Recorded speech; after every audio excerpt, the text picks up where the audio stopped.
আজকে রান্না করছি রুই মাছ। এখানে 3 পিস রুই মাছ নিয়েছে, হলুদ লবণটা মেখে তেলে ভেজে নিচ্ছি।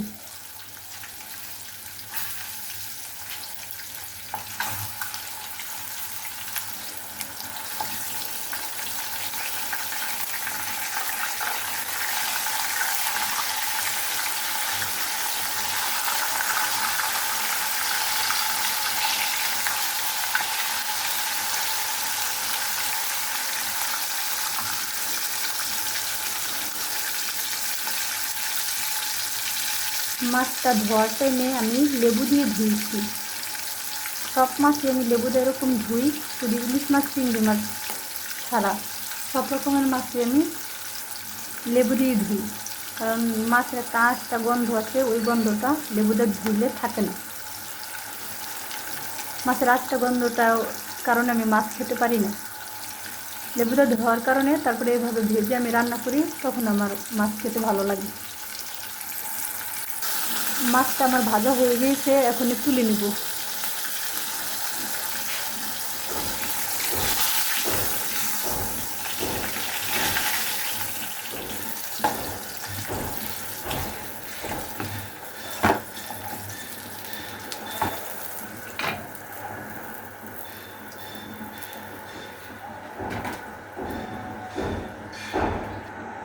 একই তেলের ভিতরে আমি দিয়ে দিছি কিছুটা আস্ত জিরা,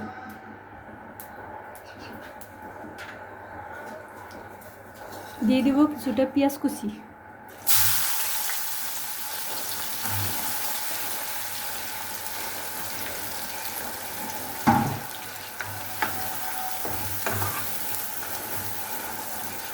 পেঁয়াজটা আমি ভালোভাবে ভেজে নিব।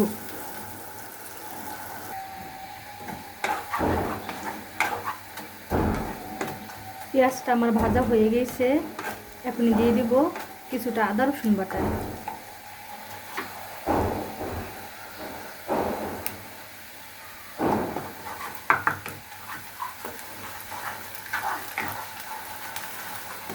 দিয়ে দেব কিছুটা জিরা বাটা,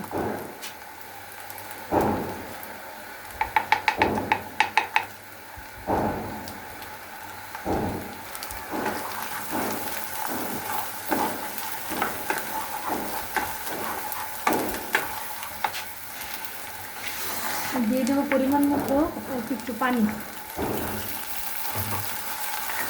দিয়ে দিয়েছি কিছুটা পানি। এখন দিয়ে দেবো হলুদের ফাঁকি, মরিচের ফাঁকি।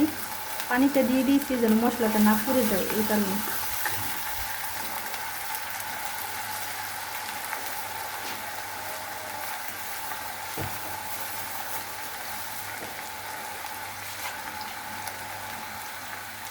দিয়ে দিয়েছি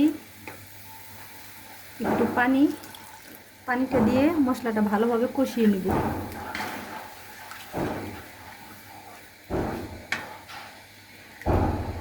এখানে আদা রসুন জিরা ধনিয়া ফাঁকি দিয়ে কিছুটা পানি দিয়ে মশলাটা এখন ভালোভাবে কষিয়ে নিচ্ছি।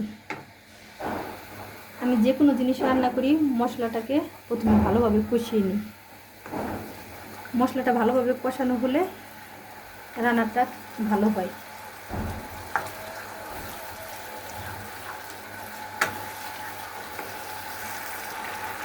দিয়ে দেবো কিছুটা আলু,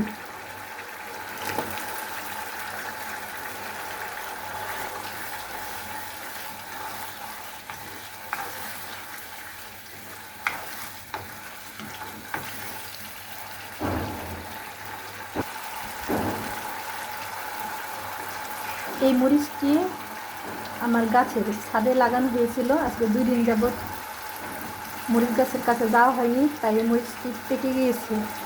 এখন কি আর করবে, মরিচ দিয়ে এখন রান্নাটা করে নেব। 2টা মরিচ দিয়ে দিব ঝালের জন্য, কাঁচা মরিচ।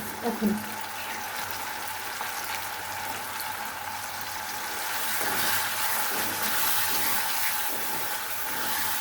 গাছের মরিচ খুবই ঝাল, এই মরিচ 2টা অথবা 1টা দিলেই তরকারিতে অনেকটা ঝাল হয়। আর বাজারে কেনা মরিচ 3টা 4টা দিলেও তো এরকম একটা ঝাল লাগে না, ঝেরানো এরকম নেই।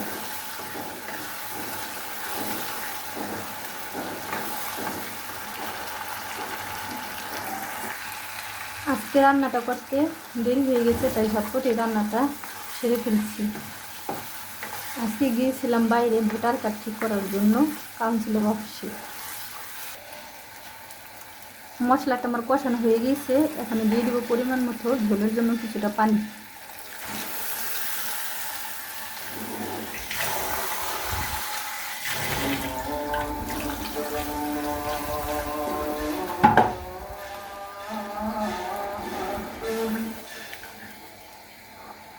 আজান হয়ে গিয়েছে, অথচ আমার রান্নাটাই এখন পর্যন্ত শেষ হয়নি।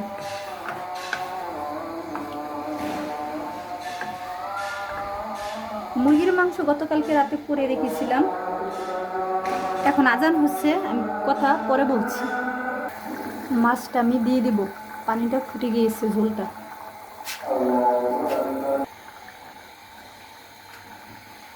এখানে আমি ভেজে রাখা মাছ দিয়ে দিব।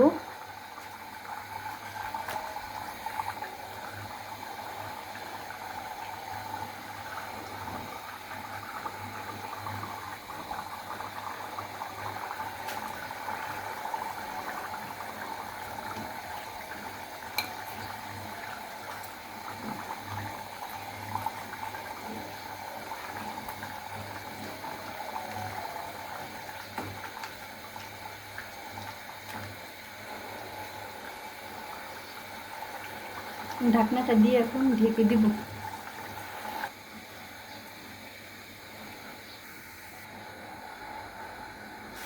মাছটা আজকে রান্না করছি আমি জলফুই দিয়ে।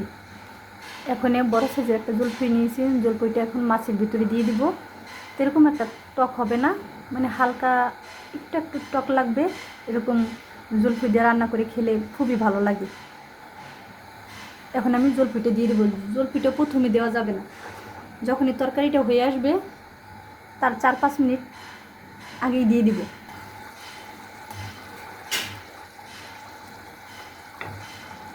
যদি প্রথমে আমি জলফুইটা দিয়ে দিই তাহলে জলফুইটা গলে যাবে, পুরো তরকারিটাই চেঞ্জ হয়ে যাবে, অন্যরকম একটা স্বাদ এসে পড়বে।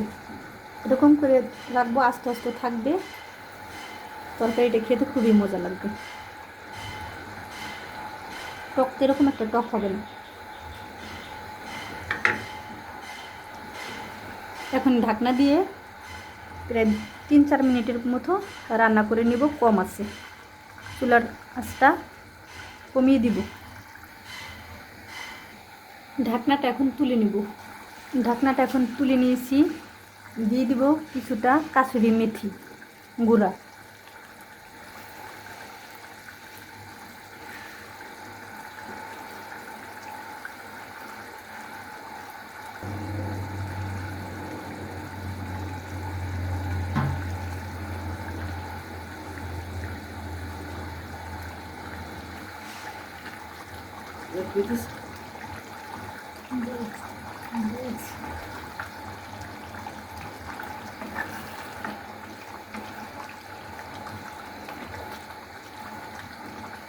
রান্নাটা আমার হয়ে গিয়েছে, এখানে নামিয়ে নিব। আমি আজকে কোনো ধনিয়া পাতা দিই নেই, দিয়ে দিয়েছি কাসুরি মেথি, অল্প পরিমাণে দিয়েছি। এভাবে মাছ রান্না করে খেলে খুবই মজা লাগে, সাথে জলপাই থাকে, কাসুরি মেথির ফ্লেভারটা আসে, জলপাইয়ের আচারে আচারে একটা ফ্লেভার আসে, সব মিলিয়ে মানে মাছটা খুবই মজা লাগে খেতে। এখন এই রান্নাটা কমপ্লিট হয়ে গেছে, এখন নামিয়ে নিয়েছি।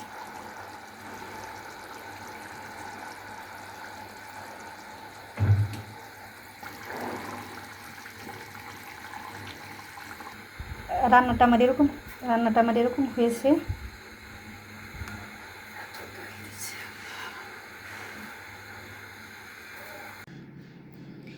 এখানে আমি করে নিয়েছি কহি ভাজি, ধনিয়া পাতা দিয়া। ভাজিটা আমি দেখাতে পারিনি, সময় কম ছিল হাতে। এক এক অঞ্চলে এক এক রকম বলে, কেউ কহি বলে, কেউ আবার শ্রীচন্দন বলে, আমাদের এই জায়গায় আমরা কহি বলি। এই ভাজিটা করে নিয়েছি। সৌন্দর্যের জন্য 3টা কাঁচা শুকনো মরিচ দিয়ে দিয়েছি, মানে গাছের মরিচটা, কাঁচা মরিচটা লাল হয়েছে, মরিচটা গাছের। আর এখানে আমার রুই মাছ মরিচের তরকারিটা হয়ে গিয়েছে, জলপাই দিয়ে রান্না করেছি আর সাথে ডালও করেছি।